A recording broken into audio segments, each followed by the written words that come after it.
And now, the conclusion of the Unexplained. The Hock.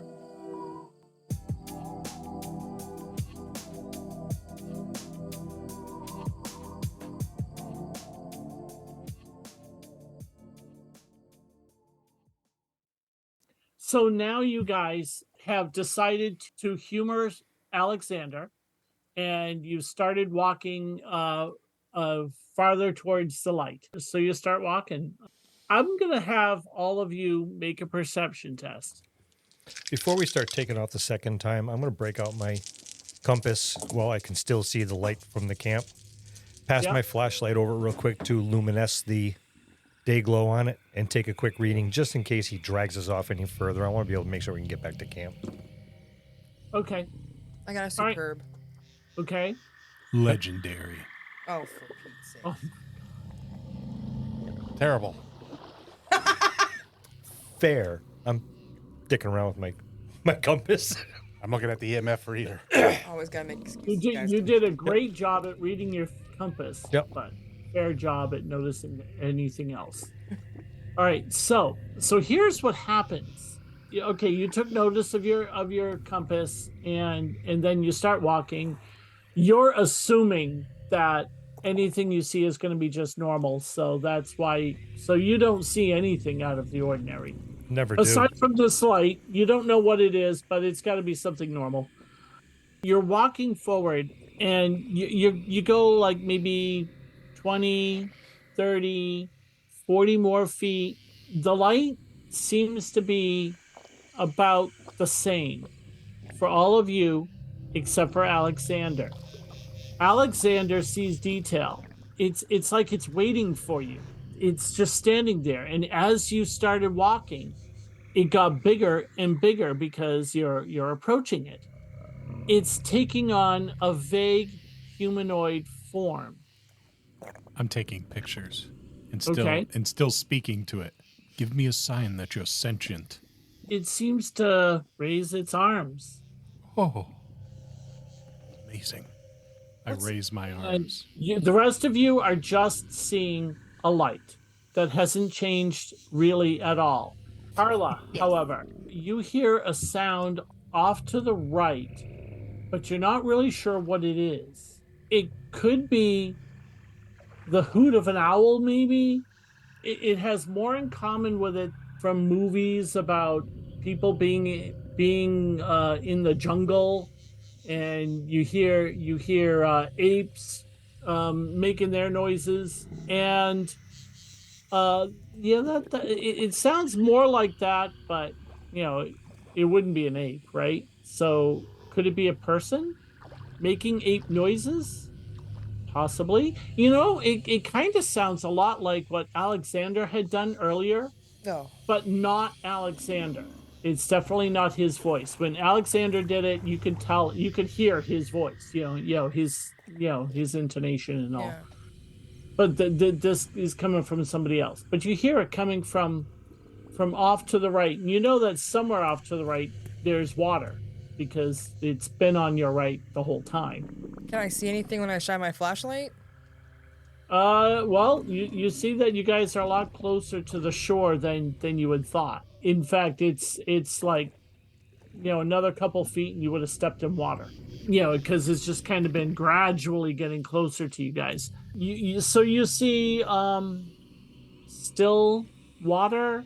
When you first shown it, you thought you might have seen a quick flash of eye shine, which is the reflection of light off of eyes, right? And in the water or on the other side of the... No, it's hard to tell because you just shown it and it was in the distance there, and it's hard to tell where the end of the water is, the other side. But it's probably more likely to be the other side because it suddenly vanished. Like as soon as you saw it, it vanished. And like you scared whatever it was, and you didn't hear a splash or a plunk and you're not seeing any ripples in the water. So whatever it was probably was on the other side. I'm gonna look at Alexander. Mm-hmm. Alexander, I know you're in the middle of something. I know you're trying to become one with the light, but I'm communicating with the beyond. I understand. Carla. Can you do me a favor? And I hate to ask this. Can you make the Bigfoot sound again? Just do that call. Well, if I must. Hold my bat and my camera. And I look at the light. I say, one moment. Don't go anywhere.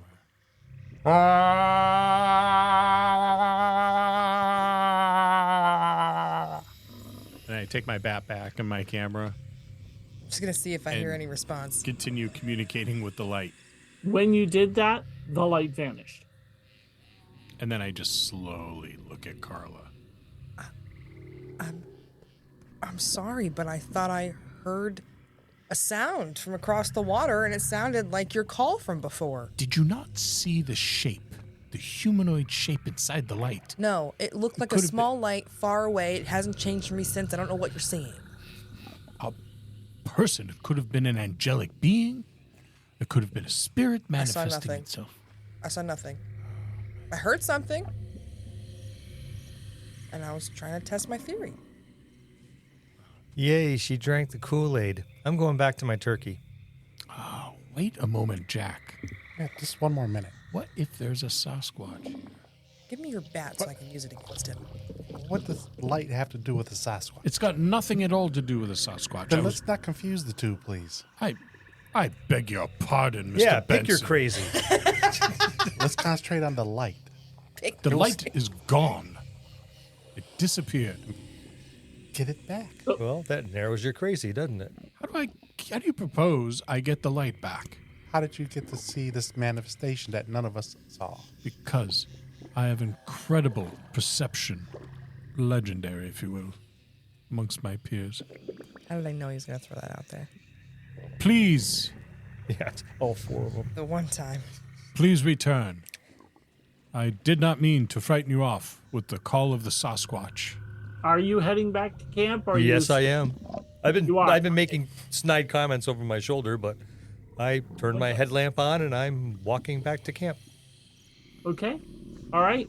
Slowly. I'm So- not going quickly. I'm just slowly heading my way back to camp. If they follow, they follow. If they don't, well, more turkey for me. Okay. All right. So you're heading back to camp. The rest of you, are you staying with Alexander or? They may not even notice I left. Oh, I've noticed. It's quieter.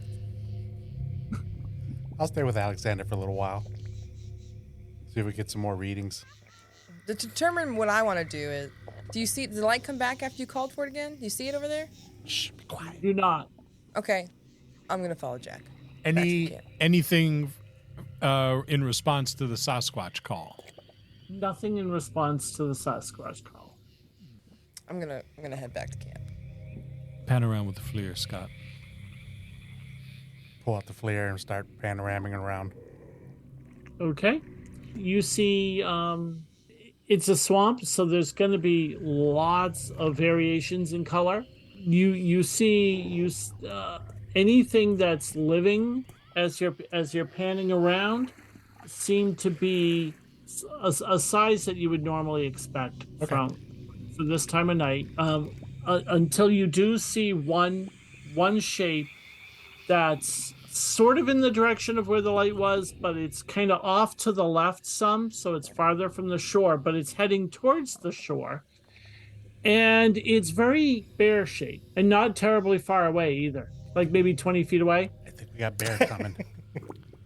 Is it on four legs? Yes. Yes. Sasquatch do not I go on four learned that legs. from my brother. I think that's time to move. Your brother knows about Sasquatch. No, he knows about bear. About bear. Well, Jack, there's a... Jack. Where'd everybody go? Okay, Jack. Yep. So you're walking back alone. I know that Carla went to follow, but that was a little bit after. Yep. So you're walking back to camp. You can see the fire, but it's quite a ways away now. Mm-hmm. Because you guys have been going farther and farther away, but you can see it, so you're not too concerned. And you're walking along, and you hear a sound off to it would be your right, because now that you're heading back, the water's off to the left. Mm-hmm. Inland is to the right. To your right, And up ahead, kind of, you hear sound of something large moving, probably a bear. Do you look? Do you? Yeah, well, I'll look that way and I'll just go, hey, bear. Hey, bear. Okay. Just me. Hey, bear. Make a perception roll. That's +1, so that is going to be a great.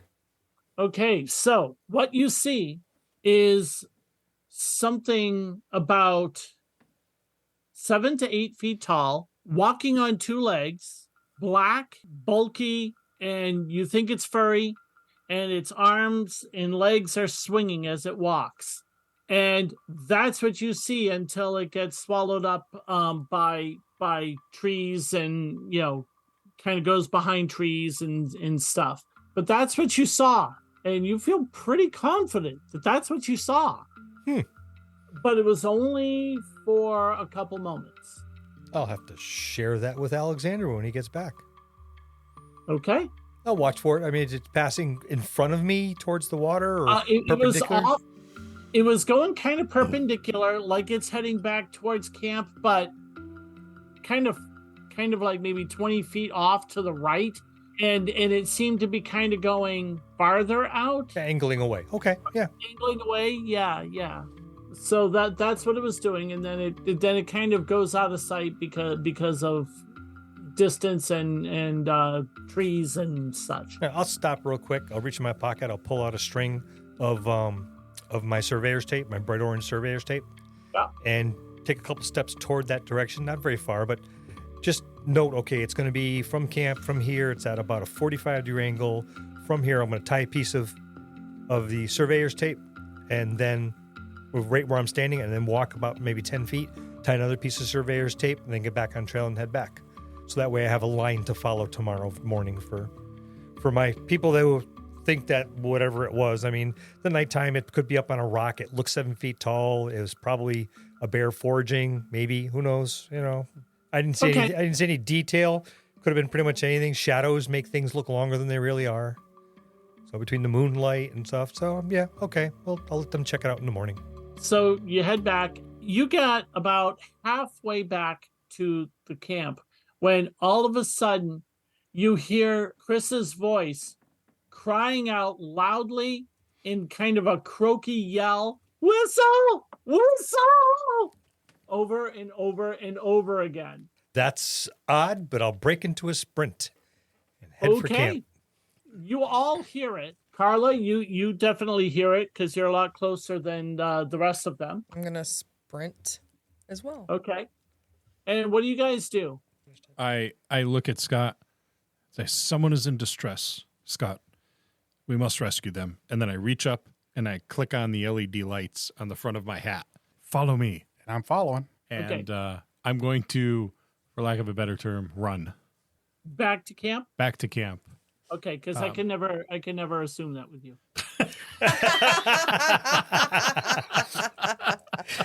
Can't assume anything with the hold this lot. Oh my goodness. Okay, so Jeff, you are out there. You hear the thrumming, and it seems to be getting a bit louder.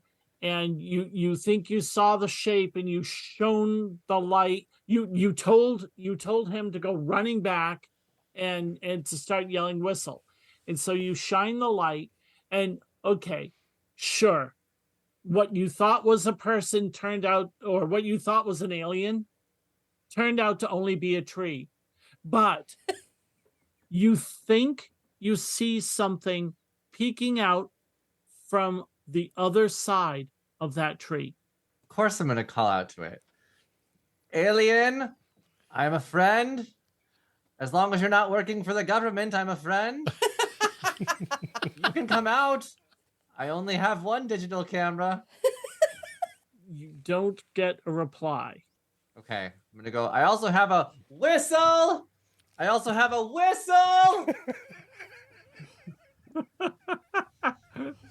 going to try and keep my eyes on it. And at this point, you do start hearing Kris crying whistle. No, I'm trying to be less chaotic. My thought was Jeffrey runs back because he heard whistle, and that's the alert. But no. Aliens are in front. So since aliens are in front of me, I'm just gonna keep yelling, whistle, and keep my eyes on the alien or the thing peeking out behind the tree.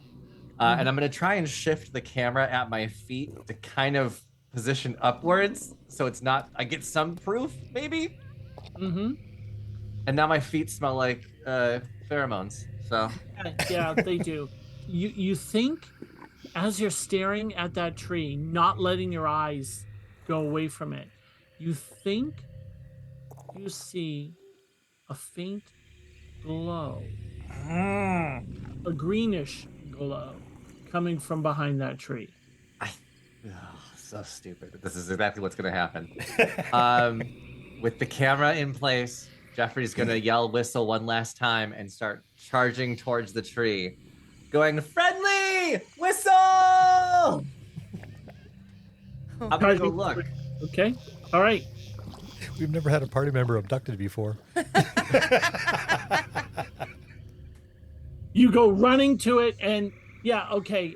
Jack and Carla, you can now hear Jeffrey's voice off from that other direction, far off to the right. You know, kind of like maybe where that strange animal you saw, Jack, was heading, and yelling, what was it? Aliens, whistle. Yeah, all of that. And Kris is still yelling, whistle. So do you change direction? Do you go to camp? What do you do? Well, camp is lit, and there is supposed to be a couple of people at camp, although I hear one of them off in the woods somewheres. Yes. Yelling stuff, whistle, alien, friendly, alien, whistle. I think he's delusional, and there was some kind of animal moving through the woods, so I'm going to cut the corner around the the top and head for the yells off in the woods as opposed to the bright lit area where the camp is. All right, Carla, you hear Jack's footsteps heading off in that, cutting the corner, heading off towards Jeffrey's calls. You see his light heading in that direction, but Kris is still at the camp in hysterics. What do you do?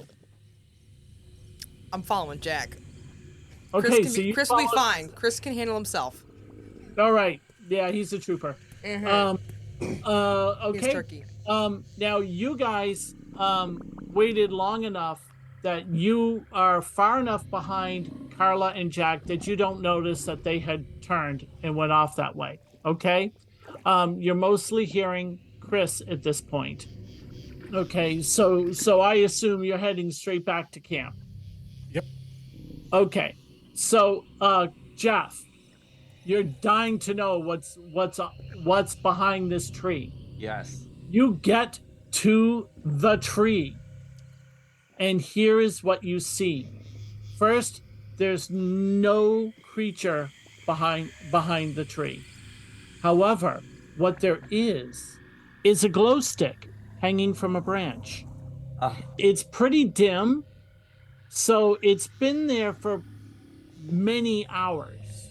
You know, they can glow like 8 to 12 hours, you know, depending on how big it is, how good it is. And this is a big one. And so it was probably a lot brighter hours ago, but right now it's getting kind of dim. So it's been there a long time. Jeffrey's heart just sinks. There's so much hope. So much hope on that run up to that tree. And of course, it's glowing green. Yeah, I mean, it made sense. I think Jeffrey's going to take the glow stick down and start walking back towards the camera because there's a little bit of shame in Jeffrey's gait now. Okay. And I want to delete that footage before I end up being an asshole. And as you reach the camera, Jack comes into view, and you hear the sound of somebody else running behind him towards you. So Jack now sees you standing there holding the camera and the glow stick. You have not yet deleted the footage. Jeff, are you all right? Yes, I was pretty sure I saw an alien, and it turned out to be a glow stick. It's in my hand.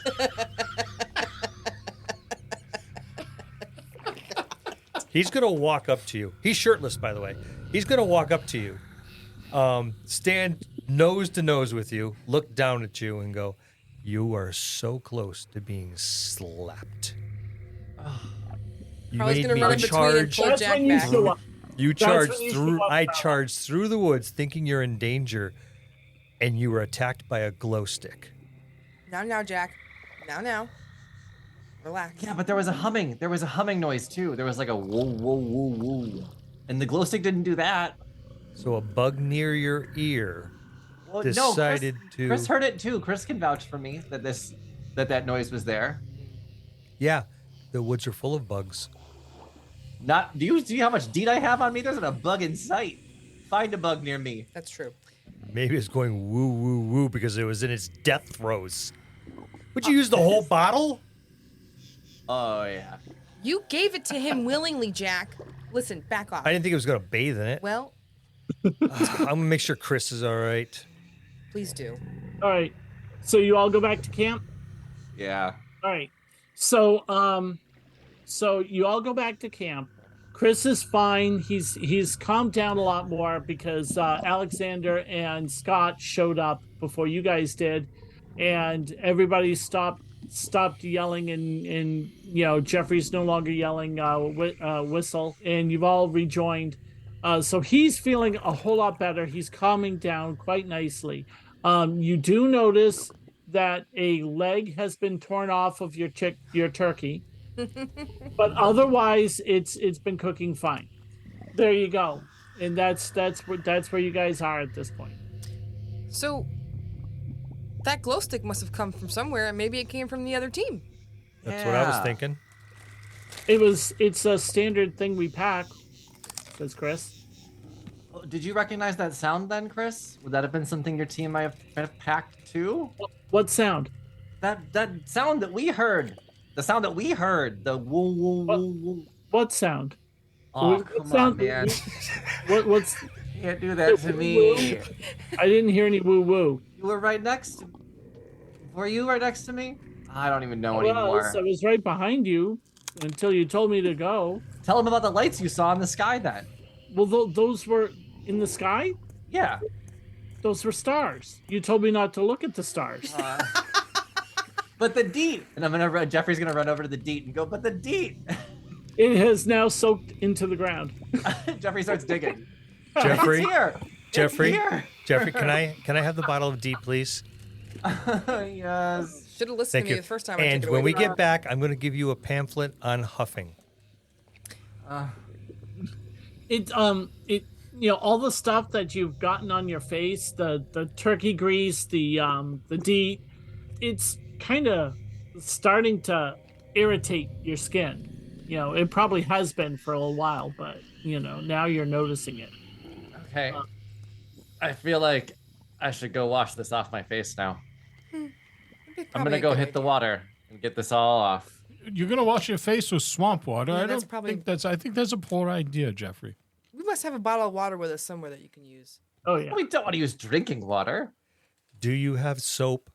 It's an oil. Water's not going to do anything. You need soap to remove the oils from your skin. Soap is a social construct. So are Doritos. Would you care for a chip?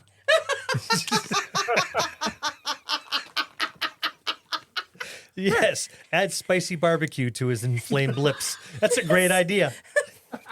Construct. Yeah, if no one else has any ideas for how to do water, I'm gonna use swamp water to get the stuff off my face. Yeah, but he just said water's not going to work though. You need soap. Water's just going to make it worse, and swamp water's going to make it 10 times worse. You're going to get like leeches in your face. Oh, I have. Well, he's probably already going to get some kind of disease, but most of them from the swamp water don't kick in till about 72 hours. I got a little then bottle, the dysentery will start. little so, bottle of hand sanitizer. that might help a little. Great, let's rub that all over my face. Yeah, Sounds like it'll it's be got fun. alcohol in it. Yeah, that'd Just be don't fun breathe to when you're watch. doing as it. much as No, I can. no, that won't help at all. He needs soap. He needs something like that. I'm just gonna take a piece of beef jerky from my bag and start scraping it down my face to Does- try and get it off. Does anybody have a shaving kit? Perhaps we could spray some shaving cream all over his face and then give it Why a would proper we have scrub. that out here? Yeah, I was going to say, why would we pack a shaving Somebody kit? would have soap. At least one of you would have soap. I'll have you know I shave every day. Well, then you must have some with you. Why don't you Yes. look through your bag and see what you have? One moment, please, before you douse yourself in swamp water and get some sort of amoebic disease from it. Okay, well, this is starting to tingle. So, and by tingle, Yes. I mean burn. Close your eyes and your mouth. Pinch your nose. I'm going to spray my Barbasol all over your face. And I'll spray it on his face. And then I'll look at Scott and say, do you have a toothbrush? Not with me. You bring a toothbrush with you? No. You didn't plan on brushing your teeth. I got these strips you put in your mouth and you're fine. No, it is not. No, That's for your breath. that's for your breath, not your teeth. I'm only out here for a couple days. We don't know that. Anyway, No wonder where that stench was coming from. Did you bring a toothbrush? Yes, I did actually. may I have it for a moment? No. I need Meanwhile, it. that Barbasol's got to be burning. I need it for my teeth. I'll take my ascot off and I'll grab Jeff by the back of his head and I'll do that thing like moms do when they're trying to wash their toddler's face. I'll give it a real quick scrub while he's squirming his face around. And I'll try to hold him as best I can. And that probably does It'll take all the blisters right off. Does most of the work is the scrubbing. All right. And so, I'll just grab a bottle of water and I'll squeeze it on his face. there you go. That is a little better. Thank you. You're welcome.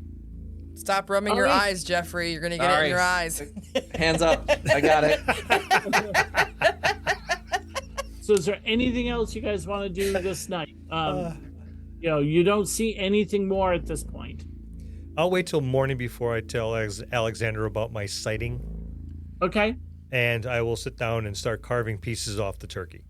I was gonna say, Putting on the plate, make sure they're fully cooked. I'm just going to mound it up on a plate and let everyone pick at it as they see fit. All I'm right. going to listen to EVPs. All right. Oh. And I'll listen with you while we're eating turkey. Yeah.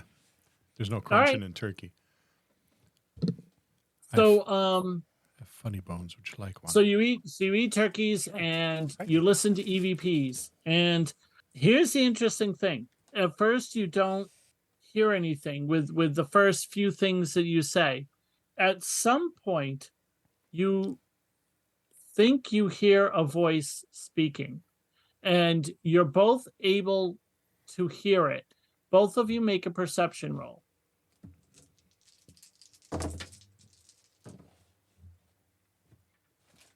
Heroic. Great. Nice.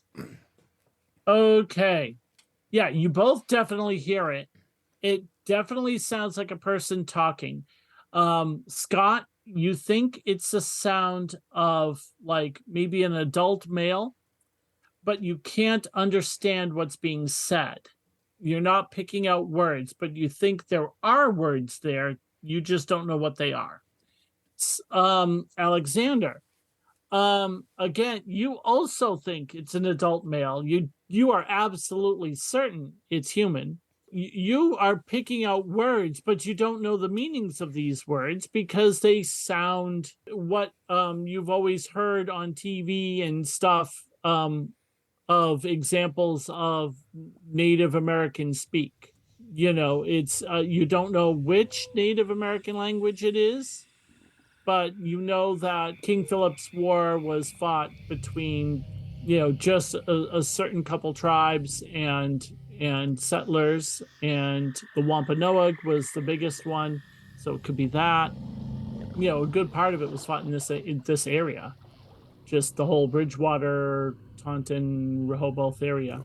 To you, it sounds like it's some kind of Native American speak, and unfortunately, you can't understand any of it. But it does seem to be trying to reply to what you're saying, but there's no guarantee it knew what you were saying either. Do you hear that? Almost certain it's Native American. I believe we made contact with the spirit of a long dead Native American. Obviously, you don't understand what it's saying. I do not. Do you think the Googles would know if you could hear it?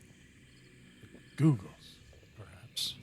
Let's get it recorded to a phone and see if that will work. Okay. Brilliant plan. So you would try to. This involves Alexander trying to pick out specific words. Hopefully, is saying them right, and then you gotta voice to text or try to transpose it and type it in Google phonetically. Translate. You try, and you can't seem to get anything clear from. But you do manage to get a few words. Something about leave, land, hours, things like that. And that's about all you manage to get. We should take this to someone more fluent than Google. See if they can translate this better. Do you have anybody in mind? Because I sure don't. I'll use my contacts at the community college. We'll do just that. But the mystery still remains is what happened to Christopher's colleagues. That's what I want to know. But we'll be at the campsite tomorrow, early. Very good. We're not far away. Then perhaps we should turn in, get a good night's Okay. rest, and continue our journey in the morning. I'm gonna grab a couple extra slices of turkey and go into my tent. Go to bed. Sounds good. All right. So morning comes around. Apparently, Jack knows how to cook turkey because none of you are sick. I can cook anything on an open fire. Jeffrey's face is still tingling, but now smells more like Barbasol and less like DEET. Your shoes still stink though, and your hands are still. Oh, yeah, it's like under the nails and everything. Yeah. It'll take a while to come off, and so now it's time to move on. Before we take off, I'm going to go down to my 2 pieces of surveyor's tape, find my position, figure out about how far I think it was, and look in that immediate area to see if I can find any footprints. Okay, do a survival. While he's doing that, I'm just going to collect my cameras and just swap out the cards and batteries. Sounds good. Let's see it. Plus And I'll 1 put the survival. pheromone wafers back in their Ziploc bag. I rolled Awesome. a superb. You rolled a superb. Well, you find something. Have you told anybody else? No, I haven't told anyone yet. I just went out there to a couple pieces of surveyor tape and kind of lined things up and then slowly trekked forward, and I'm checking the ground out while they're... all I had to do was just roll up my hammock. I'm going to grab my paracord. It took me for a whole whopping 5 minutes to, break my camp. So Right. while they're And so still while- diddling with their tents and whatnot, I'm going to go out there and take a look at see what's going on. If someone comes out to see what I'm doing, that's up to them. I mean, it is wide open, but... Right. Probably somebody's there heating water for instant coffee or something, while they're doing that, you're doing this. Yep. All right. So what you actually find are some footprints. And this is not on that hill. This is inland that is more spongy and moist, like most of the land in this area that isn't on rock. You see footprints, and they look kind of big, kind of vaguely humanoid shape, but extremely big. Well, I'm going to reach in my wallet, pull out a $1 bill, set it alongside the footprint. If there's more than one, I'll do it, and take a picture with my phone of each of the clear footprints that I find, laying a $1 bill next to each one for a size reference, because everyone knows a $1 bill is exactly 6 inches long. So, right? No idea. You didn't know that? No idea. Yeah, $1 bill is 6 inches long. There, you learn something new every day. Thank you. I try to learn it before 9 o'clock so I can be ignorant and happy the rest of the day. So I will snap my photos and take down my surveyor's tape, and it's like, okay. Make note on the GPS as a waypoint. Yep. Put in a note, creature walking across the swamp, and then head back to the group. Sounds if I good. tell Alexander or even Scott about this, and even Jeff about this, they're going to go off on a wild goose chase, and we need to find people first. I'll tell them later, and we can come back and check for whatever it was later. All right, so you all head off, and you're following Chris's expert directions, and it's a nice day out, a little bit overcast, but not bad. Doesn't look like rain. You're walking along, and you finally come to what is quite obviously a campsite. It is kind of on sort of a section of land that extends outward into the water, kind of like a tiny peninsula type thing. Yeah. And they've set up their tents like at the beginning of it, where it's definitely on land, but they have you can see that there's a tripod on the peninsula pointing out at the water, except it's fallen over. All of the tents are like completely unzipped, and they're flapping, and they're kind of flapping in the breeze. There are 4 tents, although there were 3 people who came out there. Kris says, yep, yeah, okay, so all 4 tents are here. One of them's for gear. And that's what you see. You do not see any people. There is, you see a fire pit. You see all the tents are kind of arranged so that they're sort of pointing at the fire pit. Their openings in sort of a semicircle facing towards the water, but kind of towards the fire, but in that direction towards the water. So that way they can like look out their door out at the water. Where the peninsula I'm going to check is. the fire pit and see if there's any hot embers still in the fire pit, or Okay. or if there's any rocks underneath, if there's still warm or hot rocks underneath. No, but definitely there has been fire within the past few days, but there was not a fire last night or the night before. Can I check around the tents and the campsite just to see if I can see any evidence of footprints or something being tampered with? Okay. Looking for footprints, that would be survival. Looking for just things tampered with on the, like equipment or tents or whatever, that would be perception. Can I roll both? Yes, you could do both. All right. So for survival, that's a terrible. You find no footprints. Somehow they set up their camp, but we're never here. And for perception, superb. Superb. Okay. It looks like there was some kind of tampering. There was it doesn't look like this was like the place was just abandoned, like the Marie Celeste was, where the boat looked pretty much normal, like everyone was just gone. It's not like that. It's more like people left in a hurry, and they threw and they were looking for. They were trying to gather up whatever they needed, and so like there's like the sleeping bag is like thrown to one side, like someone was like looking for something in a hurry, and tossed it to one side to get at something that was underneath it or beside it or something like that. It was like very chaotic, people in a hurry and stuff like that. That's what you're seeing. And you go to superb, you say? Yes. Okay. Yeah, it does look like the camp had been lived in for the 3 days that they had been there before they stopped reporting in. When you went into one of the tents, there is blood spattered all over the inside of it, and the sleeping bag is missing. And it looks like the sleeping bag was dragged out of the tent with something heavy on it, because it made a line, it made a trail in the blood. Got you. So I have my forensic kit with me. Yes. Is there anything in my forensic kit that I can test to see if this is animal blood or human blood? I will say, animal blood or human blood.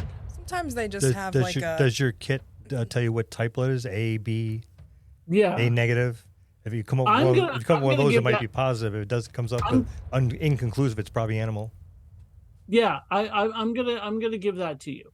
Yeah, what he said. It'll tell you what type or inconclusive. It's like What do you mean roll for that? Yeah, I would say I think you have forensic science. Oh. I think it's under science, and then and then it says forensics written. I see. Okay. Ooh, Nice roll. thanks. Heroic. Okay. So because you don't have a lab, you're not going to be able to get anything 100% accurate. You feel pretty confident this is human blood. Okay. So, guys, I found something over here. I'm pretty sure my test kit says this is human blood, but there's blood all over in this tent. I'm guaranteeing that something was dragged out, I think, on the sleeping bag, because I can tell there's drag marks through the blood. So that's ominous. Just a little bit. So on that tripod that was tipped over, is there a camera still connected to it? Yeah, I'm gonna but go. it's been kind of like stomped on and stuff. I'll look for the memory card, pull the memory card if there is, and put it in my camera and view the footage if there's any. Okay. You apparently have an assistant. Do you have to do that every And time? what is Your nervous crunches kill me. Want to know if it's aliens that abducted them, Sasquatch that murdered them, absconded with the woman. If he is scotted with the woman, why are all of them gone? okay? question. So you're doing that. What is everybody else doing while he is checking out that camera's memory card? I'm standing I'd like to over s- Scott's shoulder, crunching uncomfortably close to his ear. And oddly Awesome. enough, I'm eating peanut butter cups. How do they crunch? Exactly. Oh. He has a He superpower. finds a way. I'm going to take one of those peanut butter cups and eat it. I'm going to make my way around the camp, the perimeter of the camp, maybe about 50 feet away from the tents, all the way around the tip to the tip of the peninsula, and then around the back of the tents, trying to find a group of tracks, a drag mark, broken twig, some sign that a large group or a large animal or something came this way. Okay. All right. Make a survival. Ooh, nice. That is a heroic. That is a heroic. Okay, so here is what you see. You see lots of tracks. Okay, you see some that look older, like maybe during the first 3 days of normalcy. You see their booted footprints going in and out and around the camp, and they seem pretty straightforward, pretty what you would expect from people camping in the same place for several days. Okay, latrines over there. They've been dumping their old food over there. Yep. So, okay, yep. Yep, that kind of thing. And with the occasional trip to where the cameras are. And they also had 4 cameras set up, most of which have fallen down. One, there's a tripod, but there's no camera. You know. Whatever cameras I find, I'm going to pick up and take back. Okay. But one thing you do see is the drag marks of that sleeping bag leaving camp, heading towards the water, but not on that little peninsula. Okay. I will put up a little piece of surveyor's tape. Yep. And then finish my circumference of the rest of the camp in Okay. case there was other signs, and to see Okay. if I can find other cameras. Yep. And you do see other signs. You see the signs of, and these are the freshest prints. Some booted, some barefoot prints running around rather chaotically. They're running here, they're running there, often running to the edge of the water. There were, at one point, it looks like all 3 of them had run barefoot to the edge of the water on the peninsula, like they had run out to the edge of the water and stopped and were just like looking out, like they had seen something and they went out there to look. But the most recent ones were of footprints kind of running around, one set running out into the woods, and that was a set of booted footprints heading off kind of opposite the peninsula. Put another piece of tape on that spot. Okay, and that's what you see. All right, then I'll head back to camp. In the camera, you see the cameras out there, and you're looking, and it's seeing nothing. It's seeing nothing. You see a bird fly by. You see stuff like that. You see one of them come walking out, looking out at the water. Then he turns and comes over and adjusts the camera. Then walks away. It's one of the guys. There were two guys and one woman, and you see a lot of that kind of stuff throughout the 3 days, all normal stuff.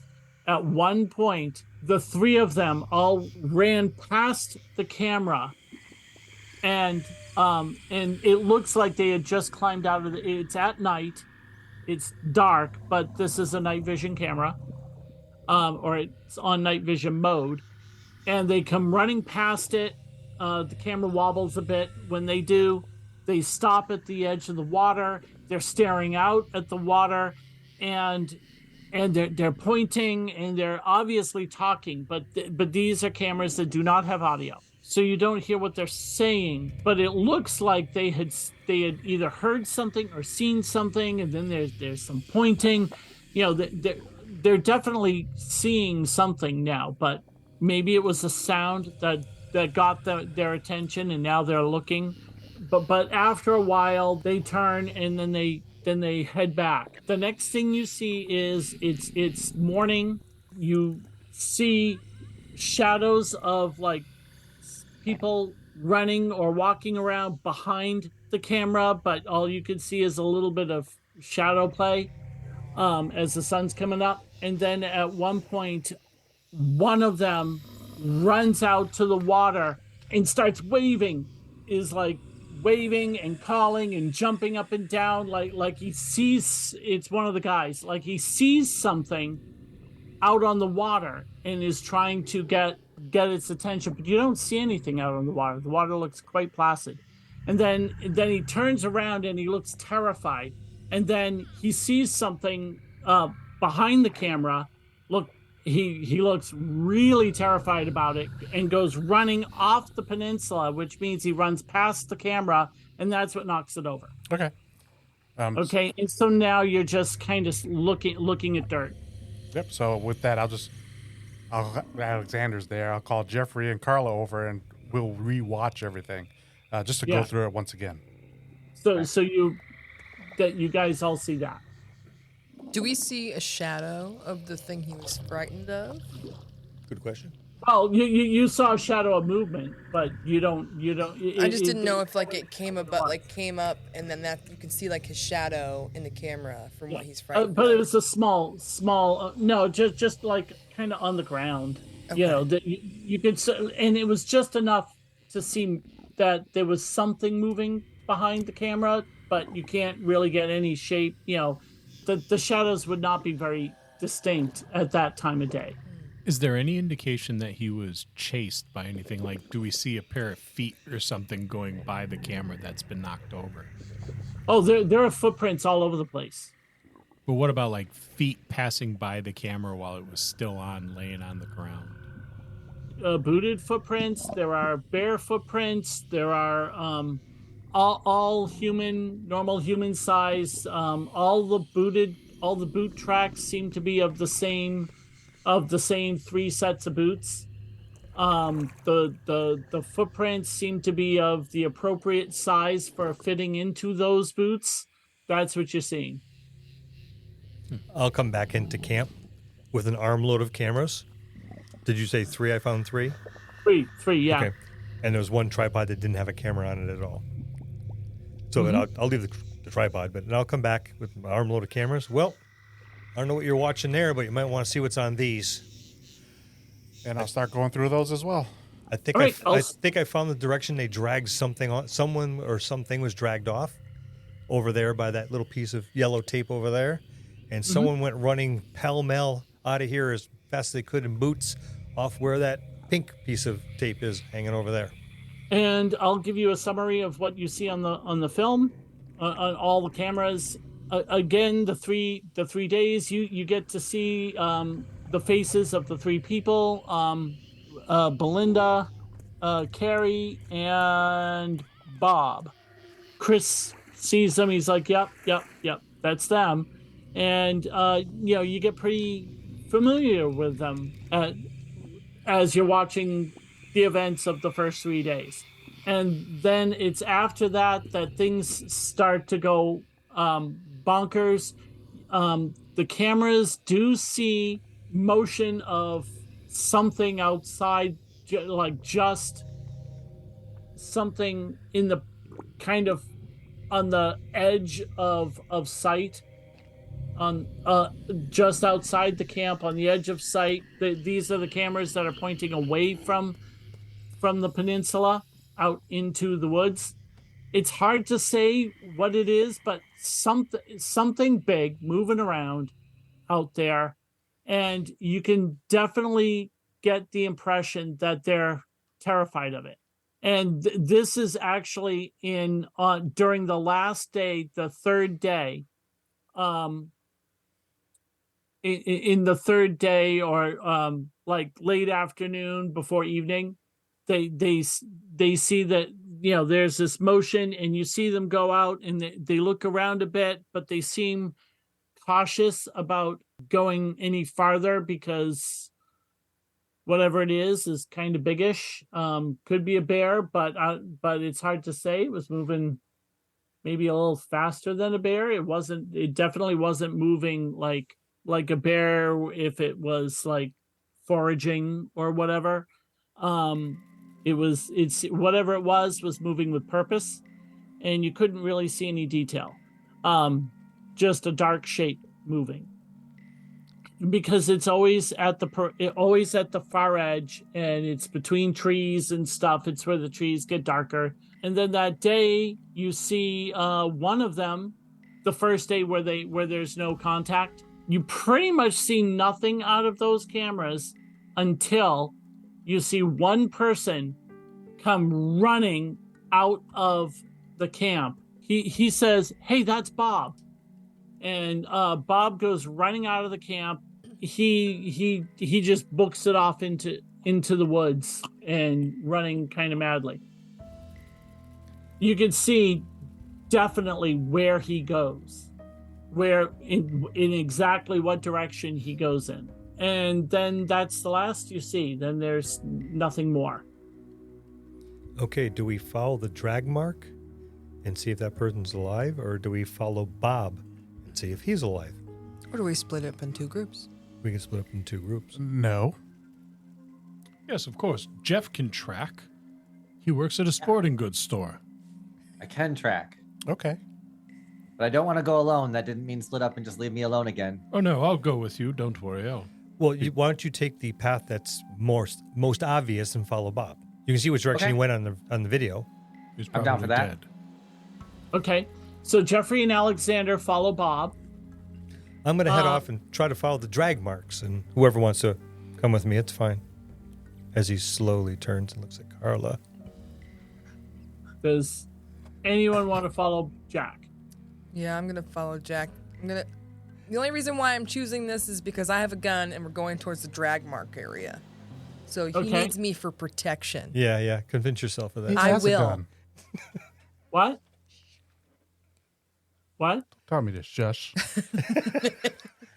I was saying he needs protection, so he needs my gun. So that's why I was gonna go that way. Perhaps Kris can stay at the camp in case any of his colleagues return. Sounds like a plan. Yeah, I'll stay at the camp, Kris says. And what about Scott? You haven't said what you do. Scott's going with, I hate to say it, Alexander. Yes. Okay, so Alexander, Jeffrey, and Scott head off to follow Bob. Why are you leaving me And- alone with him? And Jack and Carla go follow the drag marks. You did that on purpose. Scott, You two always end up alone. I don't know what it is. I wonder. it's Right. called destiny. Okay. You wanted to protect them. Don't fight it. Scott, do you have a firearm or something with you? No. See, I he doesn't don't. have a gun. I'll pull out my 45, Oh shit. rack around, put the safety on. You remember how to use Yes. this, right? Yep. All right, here's the 2 spare clips. I'll take those. I expect it back. You'll have it back. I have my bow. I don't want to pay I for have it. my buoy. That's all I need. May I have a gun too? No. You're incompetent and will harm someone. Or yourself. Straightforward. Ooh, that's reason. No. You cannot have a gun. I have my bat. You have your bat and you have your whistle. You'll be fine. I gave my whistle to Jeffrey. You're going with Jeffrey, so Jeffrey still has the whistle. Oh, I did throw the whistle at a light. I saw a light, and I threw the whistle. I got that at the campus safety self-defense class. Is that why you guys were screaming whistle instead of using the whistle? Oh, now it makes sense. Yeah, we had to get. Yeah, so remember, Chris, yell whistle, and then we'll come running. Yes. Or look for a whistle. There's probably some stuff in the tents. Don't go in the one tent with the drag marks. You probably don't want to see that. And the blood. Yes. Yeah. But the gear tent maybe has a whistle or something you can make noise with. Or just yell words and we'll hear you. Chris, did any of your group bring any firearms? Was any of them competent enough to have a firearm? No, we didn't bring firearms. Okay. But I mean, we had a hatchet for cutting wood. They all had knives for whittling, for dealing with caught food. That's cute. They had a knife for whittling. No, I was just checking to see if they had any firearms. So Yeah, no firearms. okay. Shall we go? Yes, we shall. We're gonna investigate the drag mark. All right. And if you guys run into any trouble, I guess you now have to yell whistle. Great system we have going. Okay. So the 3 of you head off into the woods. I'm going to start with that. It's fairly easy to find the trail, the footprints as they leave the camp, and you know the direction that they were heading based on the camera. So you're able to find the trail and follow it, and he pretty much just runs straight off into the woods. And by woods, the trees are not all that close to each other. It's a kind of sparse woods, so it's pretty easy travel. And so you head off in that direction. I'd say all 3 of you can make survival tests to see how well you can follow the trail. This is going to be fun. I got a great. I think the best I've rolled today. Fair, which is pretty good for me. Yeah, actually, that's a good roll for you. Terrible. It's been Okay. a trend. He's walking, staring at the gun, going, "I can't believe he gave this to me." Exactly. Holy I shit! like this. I'm actually holding it out in front of me, and make sure I take the safety off.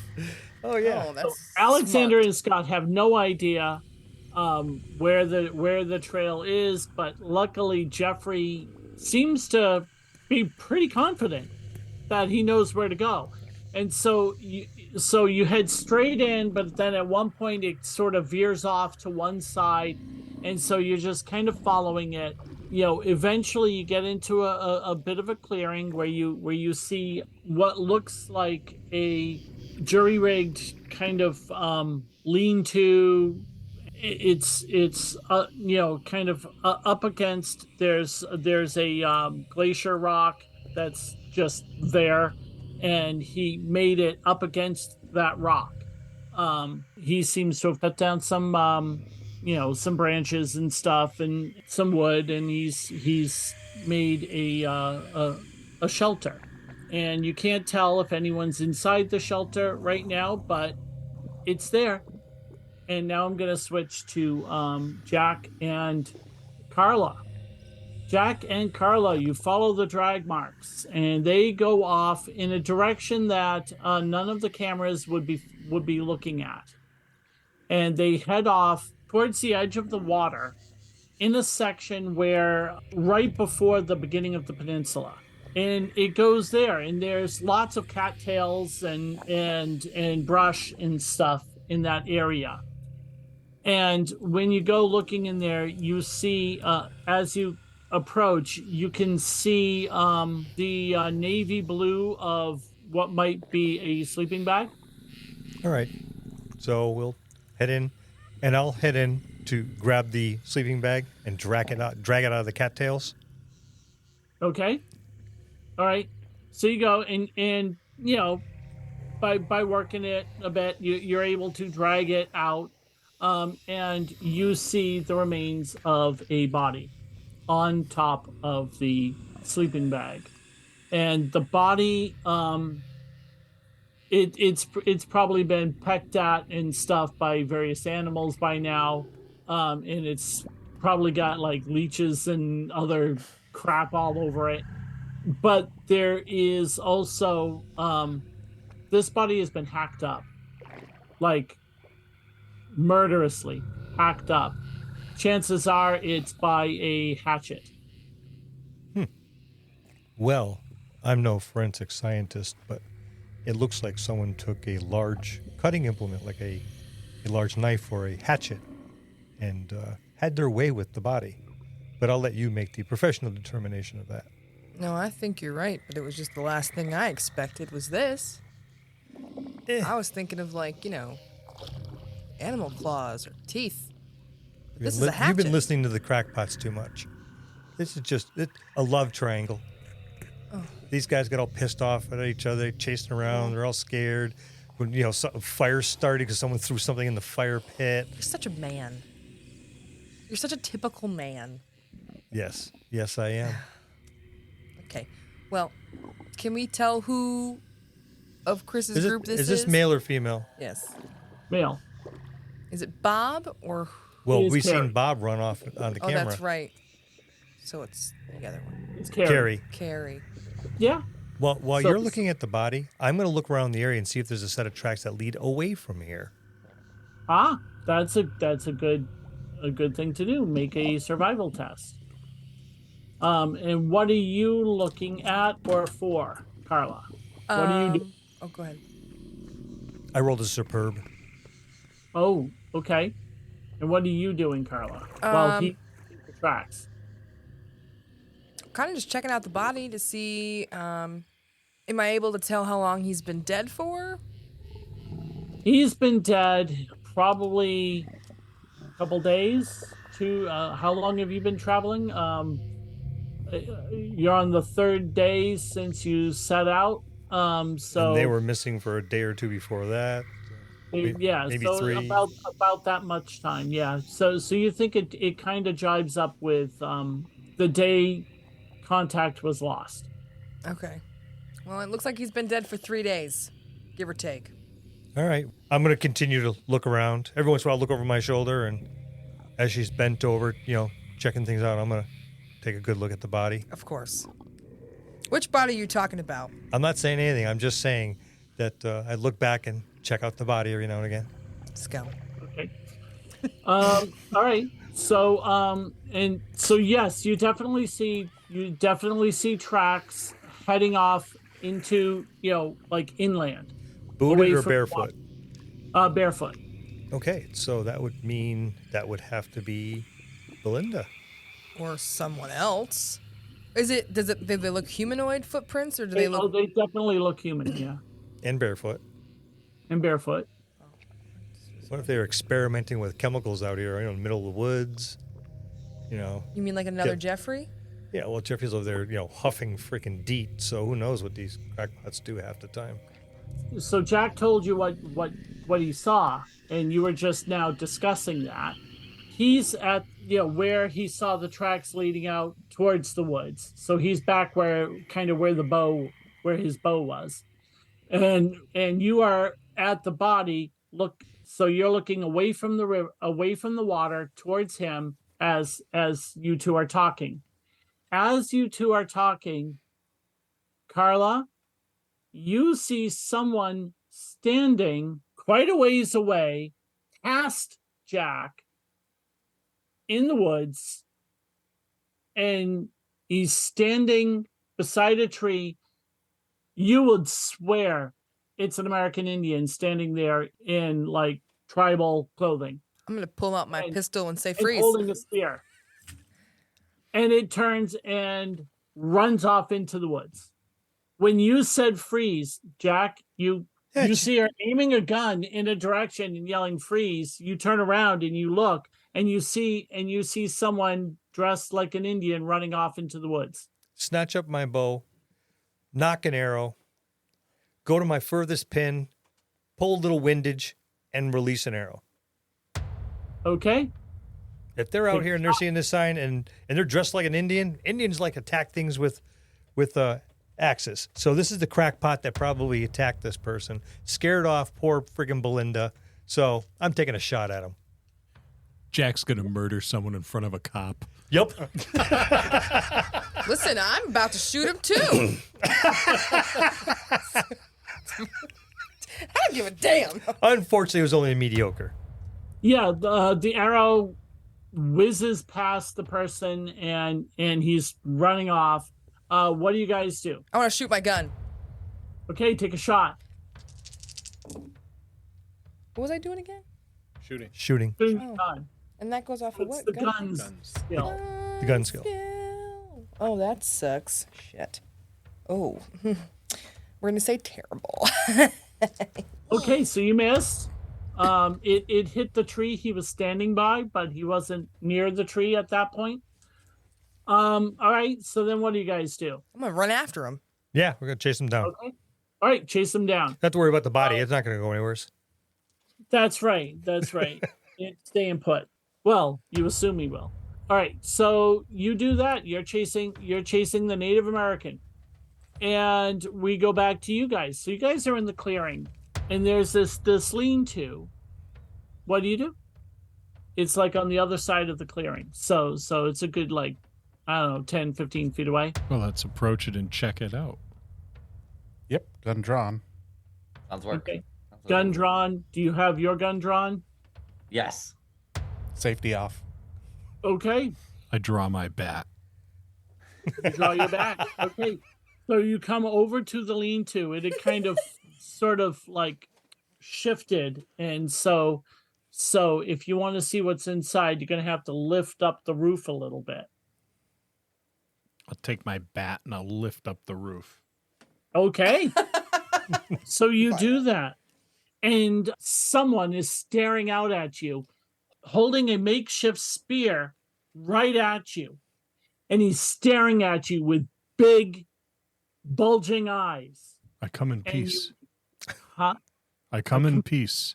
And he doesn't say anything. What does he that's- look like? Notice he is not alive. His arms are holding that thing up because the spear is sort of like he had embedded it kind of in the ground, and it's like resting on him, and his arms he just kind of died in that position. He's got cuts on him. He has some of them look like just scrapes from like running madly through the woods. Is he wearing some of boots? Yes, he is wearing boots, and he's got his hands are all like cut up. He's got like splinters and stuff in his hands. This whole lean-to and stuff, he made it in a hurry. It's quite clear, just judging by the look, by all of the marks and stuff on his hands and arms and such. He's got like a cut on his face that looks like it might have been a graze from a hatchet, but it doesn't look like something that would have been like a killing stroke. He's just there. There's no clear, obvious sign or cause of death. Scott, go in the lean-to and see if he's got a wallet in his pocket. You go into lean too. I'm holding the roof up. I'm boy. holding the gun. Jeffrey's already crawling in. Okay? I'm All digging right. through all those pockets. Digging through all those pockets. Okay. Yes, there is a wallet. His name is Bob Goen. This is Bob. Yes, he's quite dead. Yeah. This was Bob. It was Bob. His license picture looks, well, vaguely similar, because all license pictures look vaguely similar to the person. Can we see on Bob's body what the killing strike or blow might have been? That's the thing. You can't see a killing strike or blow. You know, he's got cuts and abrasions and bruises and stuff all over his body. That the one on his cheek seems to be the worst. but even that isn't bad enough. That was like a graze. So even that's not enough to have killed him. However, you know, his body is wet. He's pale. He's Think it could have been fear? Perhaps. Heart attack? Is his hair gray? Like, did it go white because he was so No. scared? No. No, it's not obvious what killed him. Why do we always find dead people every time we come out? I can't answer that. all three of you make a perception roll.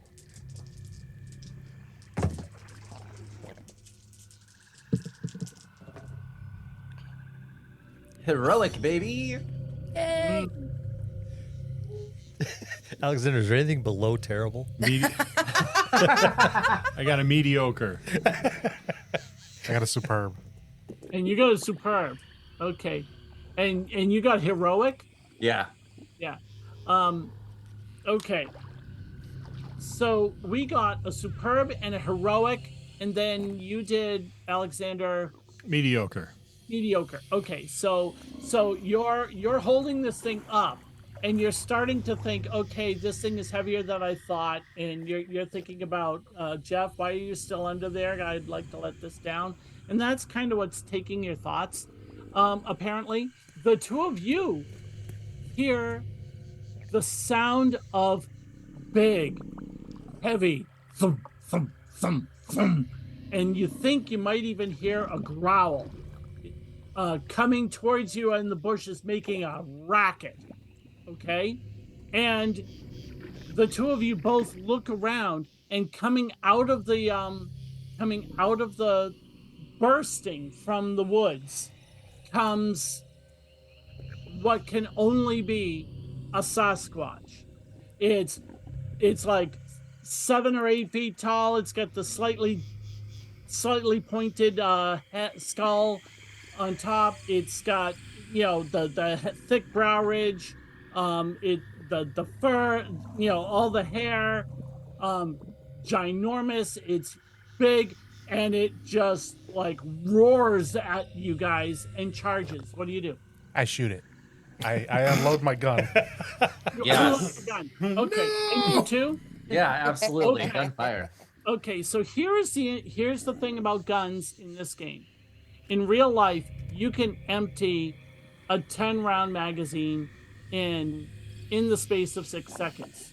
If you really wanted to, you could do that. And the handgun you're holding, Scott, has 10 rounds in it. And a combat round is 6 seconds. So technically you could empty your gun in all 6, but here's the way it works.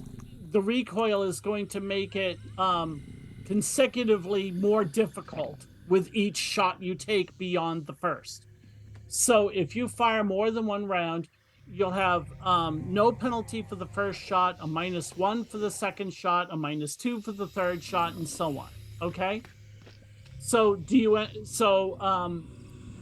you know, and that's why, you know, the police are trained to do a double tap, you know, bam, bam, because the first shot might not take the suspect down. And so for safety, you got to fire multiple times, but you don't want to waste ammo.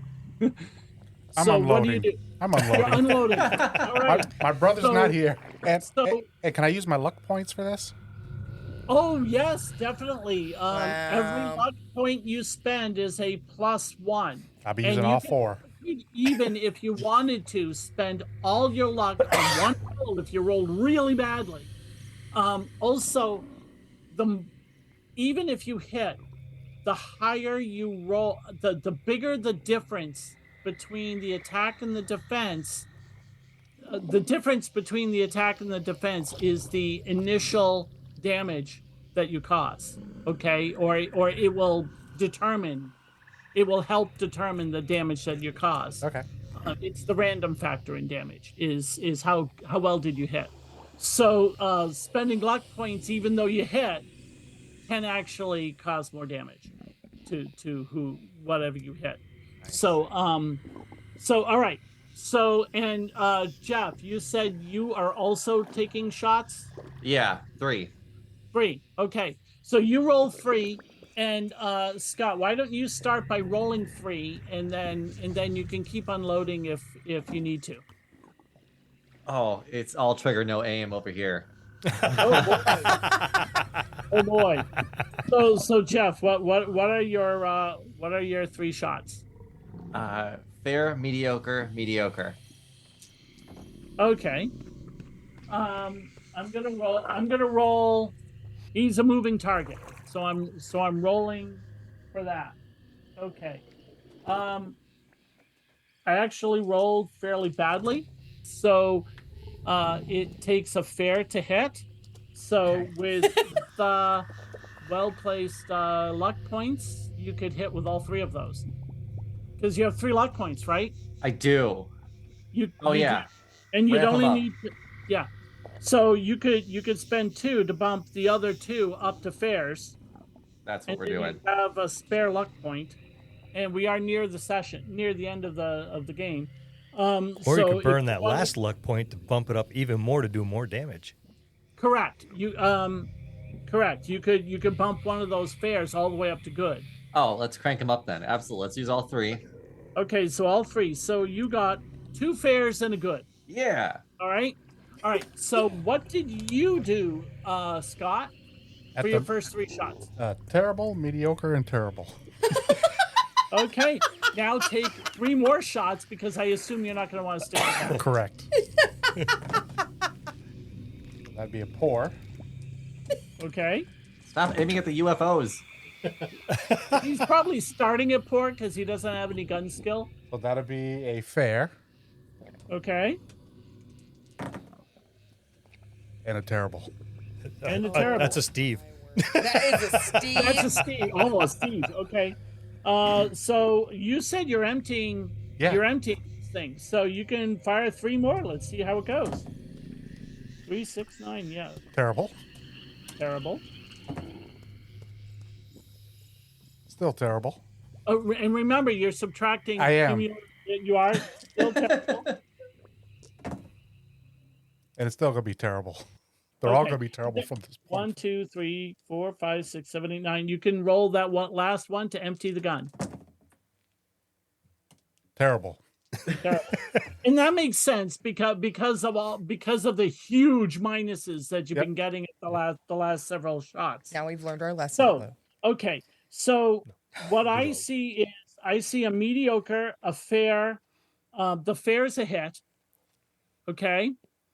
And the mediocre can be a hit if you use the luck point.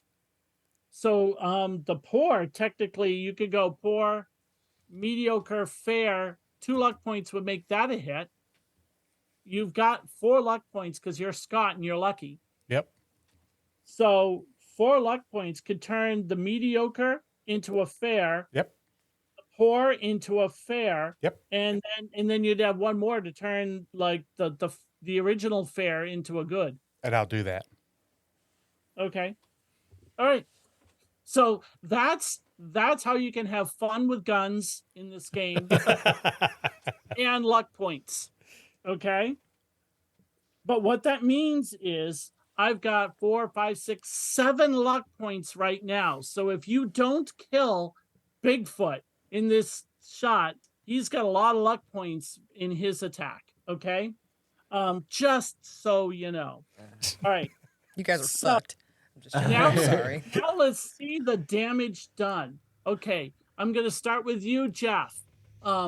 So with your 3 shots, okay, the 2 fairs are exactly what you needed to hit. Okay, so that means the difference between the attack and defense is 0. So that's just 0 for that. But the other one was a good, so that's a 1 for that. Add on to that the weapons strength. So if you go to your gear, Yes. your gun has a weapon strength, right? Has a Yes. strength. What is that number? +3. +3. So you got 2 3s and a 4. Okay. We would subtract any body armor that Sasquatch has. Okay. And which he's not wearing armor. So nothing gets subtracted. So you have 2 3s and a 4. If you look at the bottom of your character sheet, the first page, you'll see a wound track. There's Yes. each level of wounds going from scratched, hurt, very hurt, incapacitated, near death. Each one of those has a range of numbers at the top. 3 and 4 are both hurt, right? So you heard it 3 times. Nice. See how that goes? Yes. If you'll notice that most people have 1 or 2 hurts available.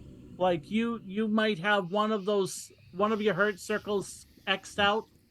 That's based on your stamina. So he either took 2 hurts and then the third hurt went up to the next one up, which would be a very hurt. So he either has 2 hurts and a very hurt, or he has 1 hurt, a very hurt, and an incapacitated. You see how that works? Yes. Depends on Yes. what his stamina is, right? Okay. So that's what you did. Now let's see what Scott did, and then we'll figure out what actually happened to this poor animal.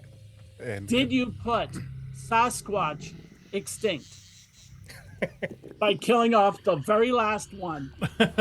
We will find out. Scott, you hit 3 times, and what is your weapon's plus strength? 3. Plus 3. So that ends up being the exact same thing. Okay, so there is no way that he has 3 hurts available to him. So there's no way that he has 3 very hurts. So he is at least incapacitated. Okay, here is what you see happen. Okay, the Sasquatch burst from the forest into the clearing. It roared and charged at you. You blam, blam, blam, blam. The noise was just deafening. Okay? Because that's 10, 11, 12, 13 shots fired. Okay? And when the smoke clears, what you see is not a Sasquatch, but Jack falling to his knees and then falling onto his face. And Carla had just entered right behind him and is now stopped in her tracks, staring at the two of you who are looking rather manic at Jack. And now your manic looks just kind of go away, and you can see what you actually shot. And now, what do you guys do? What did you do? Whistle! I'm gonna run over and see if I can help Jack. I'm gonna run over too, and I'm crying. What did you guys do? That wasn't Jack. I'm gonna put my gun in Bob's hands. So that way it doesn't look like I did it. Okay, Jack, I need to ask It you, takes the time how to many go of- over. how many available hurts did you have? I had no one. Only one? One hurt, one very hurt. Okay. So that means, and there were 6 hurts. So that's a hurt. A very hurt, an incapacitated, a near death, and then apparently another near death. So you are dying. Yep. Okay. I have first aid. That you have first aid? I do. Okay, you can try that. It's poor. It's but- poor. Everybody has it at poor. I'm going to spend At least. all my luck points. Mine's I at have fair. 3 luck points. And yours is at fair. Yeah, So, I'm gonna roll okay. 2. So Alexander says he does it first. Yep. So he could try, and he's going to throw all his luck points into it. So make that roll, Alexander, and then you can add on yours to that. Okay. That's what. Plus 5. Superb. Okay. So you were able to definitely bandage up all of those wounds. Okay. I take my shirt off. So you staunched a lot of the bleeding. Carla, would you like to try your first aid. Maybe I shouldn't. I mean, I got a mediocre. Well, you could always use luck points. You could throw all 3 of your luck points into it, and that goes from mediocre to mediocre, fair, good, great. My only question is how much more healing does he need? Because if As I need much- to use my bullets for something else. Well, yeah, but you could just roll, Okay. and not use luck to shoot things, right? I see what Because he's your doing gun here. skill is not that bad. I see what he's doing here. No, I'm just joking. Yeah, we can add him. I Up have to you. 3. I have 3 luck. He is in such a bad way that any amount of healing would Yes. would probably be good. All right, so I got Okay. mediocre plus my 3 luck points. Okay, so that does great. So fair, good, great. Yeah. Yep. So between that, he is not dying now. He is stabilized. He is going to need a hospital. You're going to need And a evac metal to detector. get out, probably sooner rather than later. But however, now you guys get to deal with try to figure out what just happened. That wasn't Jack. Yeah, I didn't see Jack. I swear that was a Bigfoot. Didn't you see it, Alex? It was Bigfoot. Alex, you also thought you saw Bigfoot. I said, Jack is a bit Small. bestial, but no Bigfoot. We were chasing. We saw. Okay, this is what happened. We found Carrie's body. Oh, you're Carrie. Belinda. She's Carla. Oh, Carla. I'm sorry. You're Carla. Yeah, that's right. Carrie. I'm sorry. My bad. Come at me, bro. We found Carrie's body, and then he was hacked. He was hacked to shreds, and then I swear I saw an Indian. He was standing right there, and I pulled my gun, and then we pursued him. And So wait, now you we're found here. Carrie? We found Bob, also dead. Yes, Carrie is very dead. Except for when he shot Jack, I guess, because he's holding Yeah. a handgun now, which is quite odd. Yep. We all saw that happen. Did we? I'm pretty sure I didn't. I This is know coming I from the didn't. cop. I'm not. And at this point, you all hear a noise coming from the trees off to one side. Oh no. And you look and you see someone standing at the edge of the clearing, and it is a woman. Her clothes are in tatters. She's got bare feet that look like they're kind of bleeding and rough, and like she's been running around in the forest in bare feet for a couple 2 or 3 days. And she's carrying an axe in her hand that's bloody. She's got blood splattered all over her, but she doesn't have any, but it looks like it's all other people's blood. And she's standing there and she's just staring, and she's like, "What did you do to him? What did you do to him?" And she's staring at Bob. "You killed him. No, we killed Jack. You're supposed to be ghosts. You're not supposed to be real. You're not supposed to be able to kill anyone." Calm down. Calm down. We all see this person, right? And she's calling you Indians or Native Americans, and she starts babbling, and you know, there's like drool dripping down her the corner of her mouth.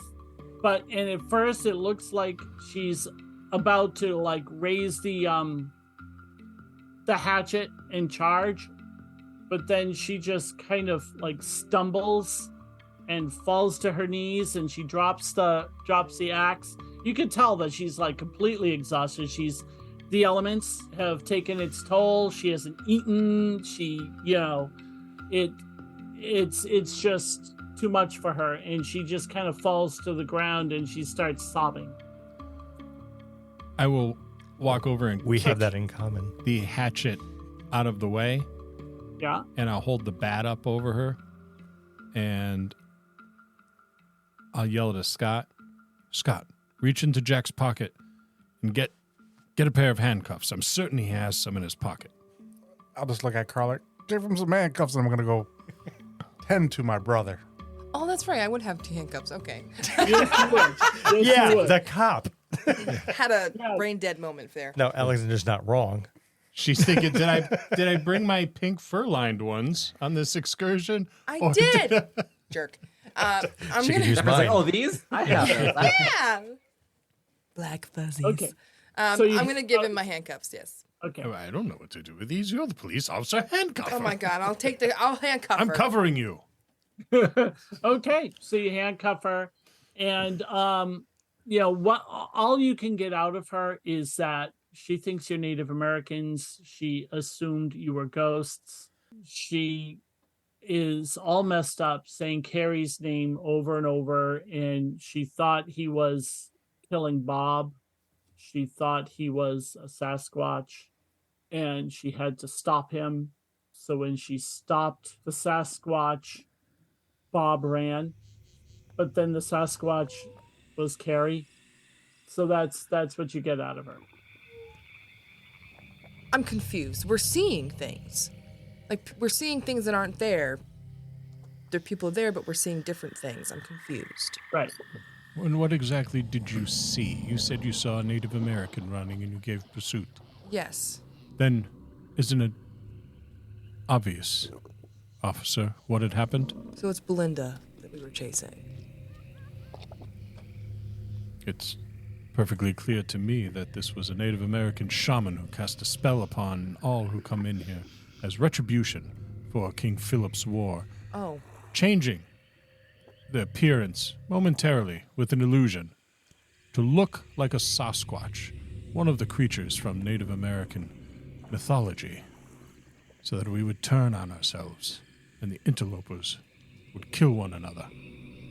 Couldn't it have just been easy as swamp gas? Scott, I guess. now that you bring that up, you can make I'd say a ghost hunting test. That's a skill. Which Scott? Real Scott or fake Scott? Scott Benson. What is your skill at that? I rolled a great.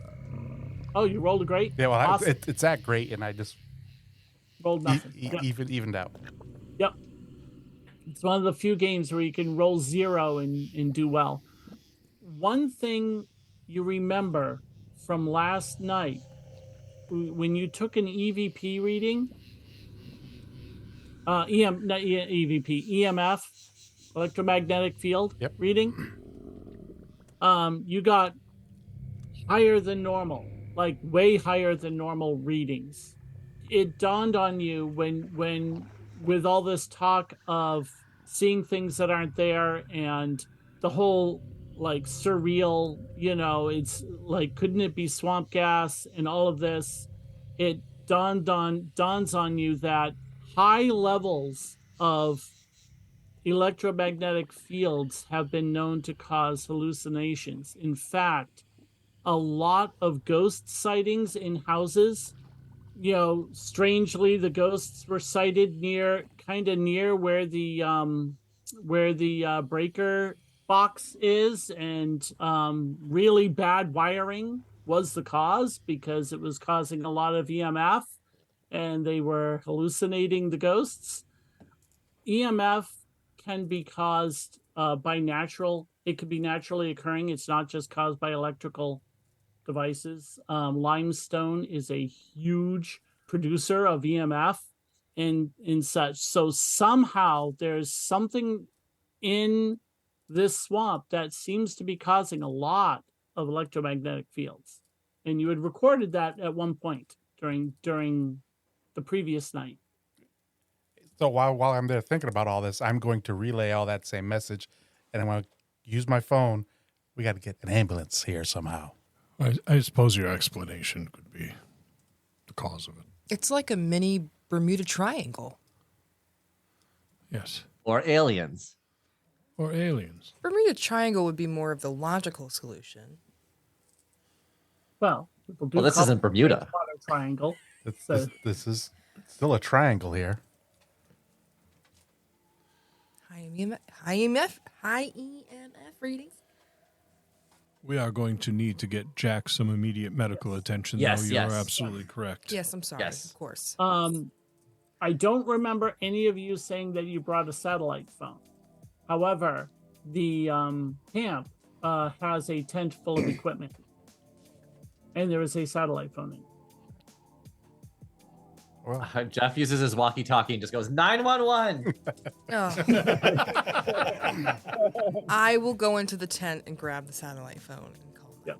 In fact, that's what they use to contact Kris all those times because there's like no cell phone service in here.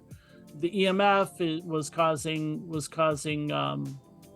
interference, but also the fact that you're like in the middle of this big swamp, and there are no towers in the area.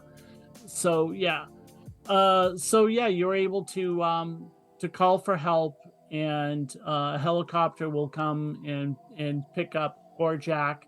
Should they take Belinda too, since she's pretty malnourished? Oh yeah, they'll take Belinda too. Yes, Jack and Yes, Belinda. put the crazy hatchet woman in the same helicopter as me. It's a great. She was idea. hallucinating.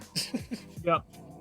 I would assume authorities would come, and a big to-do comes of this. It gets studied, and yeah, sure enough, people can they discover that people can be hallucinating stuff and all that in there. And so after a lot of having to tell your story a million times to the police, and there will probably still be some criminal charges, but some repercussions for this. But ultimately, they do think that hallucinations and EMF played a role. So you get a lighter sentence, I guess. Well, it looks like we debunked the Sasquatch. but how come every time this game is played, the Unexplained, somebody ends up in the hospital? Because you guys are not careful. Mainly the three of you. Yeah, I've been very careful this whole time. You've been very careful with your DEET ingestion. Very careful. It's okay. On I day tried 3. to save Jeffrey. I took the DEET away, and you gave him another can. Yeah, that probably didn't help. I'm being No. bitched at on my hospital bed. You are, yes. How do you? Yep. I'm not at your hospital bed, okay? Yeah, you are. So I hope you had fun. Oh, this was Had a amazing. great Yes. Wonderful, So fun. Brad. So good. That was a huge twist at the end. Yeah. Yes. Yes. Put some Non-expected. M. Night Shyamalan shit on us. Shyamalan. My jaw Oh, dropped. Only I'm not usually known for doing that kind of twist. So That's okay. I survived. Which is unusual, because usually when I play games with Scott over here, I usually end up, my character dies pretty often. We Sean Bean him a lot. That's what happens when you give I him get Sean crappy Bean dice. Yeah. It's just, And Scott didn't even do damage to you this time. It was yeah, us. no kidding. I actually saved his life. Yes, he did. The another one twist. good thing that Alexandra did. The one thing. You have one job. You finally did it. Proud of you. All I can say is wow. Nailed it. Great game. Yeah, That was a great game. It was good. it was. Cool. Glad you had fun. Until next year. And Carla goes home with me because she was so impressed with my shirtless life-saving No. skills. All right, well, I tried. Tried.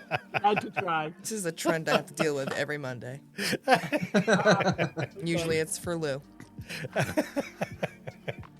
Every Monday. Dude, that was a great time. That was it such was. a good time. Such a Awesome. huge Glad twist. you I liked would it. never thought of that. We're going to have to do this next year. Yeah. I should have Yes. recovered by then. Not if I have anything to do with it. Projects. I am writing up. I'm writing up a collection of my convention events. For a book to publish for the Unexplained, and this is one of the ones that's in it, along with the one you played last year, the Devil Went Down to Jersey. Yep, and a few others. So Nice. that's cool. All right. All right. I got Brad, some editing to do now. Yep. Yeah. Get to work. Chop, chop. Thank you again. Chris, Oh, it you're was welcome. awesome having you. Yes, Yes. thank you. Thank Yeah. you, both of you. Yeah. Yeah, awesome job, That Chris. was one of the best Jeffries I've seen.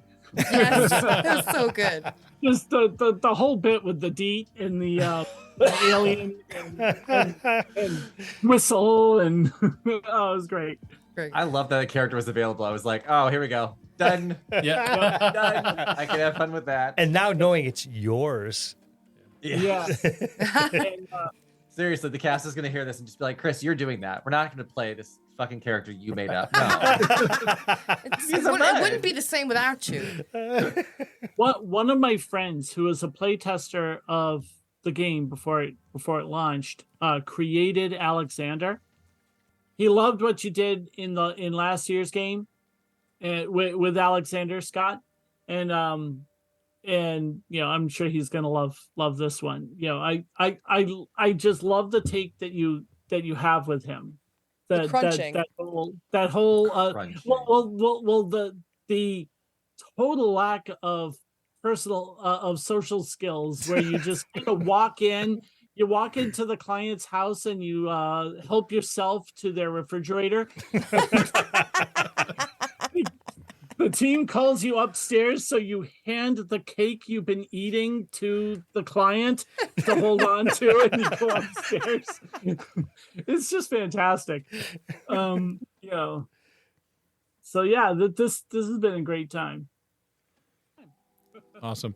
Take care, everybody. All right, boy. Have a good night. We'll see you. The investigation into the shooting of Jack continues, while the rest of the FPS struggle with the injury of their friend. Jack makes a speedy recovery in the following weeks, but the events of the Bridgewater Triangle still weigh heavily on him. Science was able to explain away what they saw as hallucinations. But can science begin to explain how vivid those hallucinations were? It seems this question will go unanswered, and the nature of the Bridgewater Triangle will remain unexplained.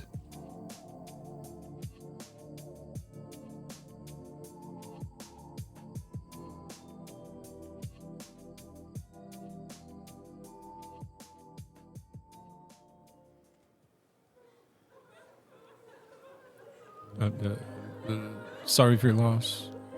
Sorry for your loss. Sorry for your loss. Sorry for your loss. Hello, gentlemen.